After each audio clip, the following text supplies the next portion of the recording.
మంచి క్రేజ్ సంపాదించుకున్న కథానాయకుడు విశ్వక్ సేన్ నటించిన తాజా చిత్రం లైలా. ఈ చిత్రంతో ఆయన లేడీ గెటప్ లో కనిపించడమే హైలైట్ గా ప్రచారం చేశారు. అంతేకాదు ఇటీవల నటుడు పృథ్వీరాజ్ చేసిన కామెంట్స్ తో ఈ సినిమా హాట్ టాపిక్ గా మారి ఈ సినిమాకు మరింత పబ్లిసిటీ లభించింది. అయితే విశ్వక్ సేన్ లేడీ గెటప్, పృథ్వీరాజ్ చేసిన నెగిటివ్ పబ్లిసిటీ అనేది ఈ సినిమాకు ఏమాత్రం ఉపయోగపడలేదని ఈ చిత్రం ప్రారంభ వసూలు చూస్తే అందరికీ అర్థమవుతుంది. రామ్ నారాయణ దర్శకత్వంలో తెరకెక్కిన ఈ లైలా చిత్రం ఫిబ్రవరి 14న ప్రేక్షకుల ముందుకొచ్చింది. ఇక లేడీ గెటప్ లో విశ్వక్ సేన్ ప్రేక్షకులను ఆకట్టుకున్నాడా, లైలా ఎలా ఉంది అనే విషయాల రివ్యూలో తెలుసుకుందాం. ఇలాంటి ఓ కథను సినిమాగా తీస్తానంటే నిర్మాత హీరో విశ్వక్ సేన్ ఎలా ఒప్పుకున్నాడు అనిపించేంత నాసిరకమైన కథతో ఈ చిత్రం ప్రేక్షకుల ముందుకొచ్చింది. సినిమాలో మచ్చుకైన ఒక్క సన్నివేశం కూడా ప్రేక్షకుడు చూసే విధంగా, భరించే విధంగా లేదంటే అతిశయుక్తి కాదు. కేవలం విశ్వక్ సేన్ లేడీ గెటప్ లో కనిపించడానికి మాత్రమే ఈ సినిమా ఒప్పుకున్నాడా అనే భావన కలుగుతుంది. ఇంతకు ముందు లేడీ గెటప్ లో మన హీరోలు చాలా సినిమాల్లో కనిపించారు. అయితే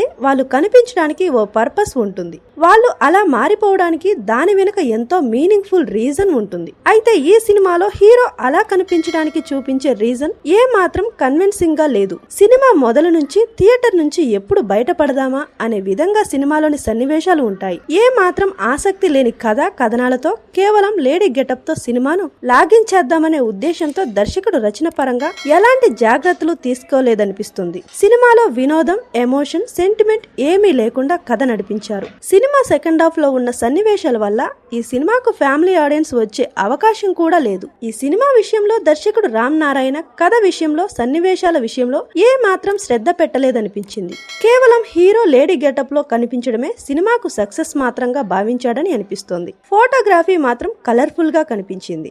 ఓటీటీలు అందుబాటులోకి వచ్చిన తర్వాత ప్రస్తుతం ప్రేక్షకులు ఎన్నో విభిన్నమైన సినిమాలు, వైవిధ్యమైన కథలను అన్ని భాషల్లో చూస్తున్నారు. తెలుగు సినిమాలు కూడా ప్రపంచవ్యాప్తంగా సంచలనాలు సృష్టిస్తున్నాం. ఈ సమయంలో ఇలాంటి నాసిరకమైన బోరింగ్ కథతో ప్రేక్షకుల ముందుకు రావడం అనే నిర్ణయమే సాహసమని చెప్పాలి. టోటల్ గా లైలాను ప్రేక్షకులు తిరస్కరించడం ఖాయంగానే కనిపిస్తుంది.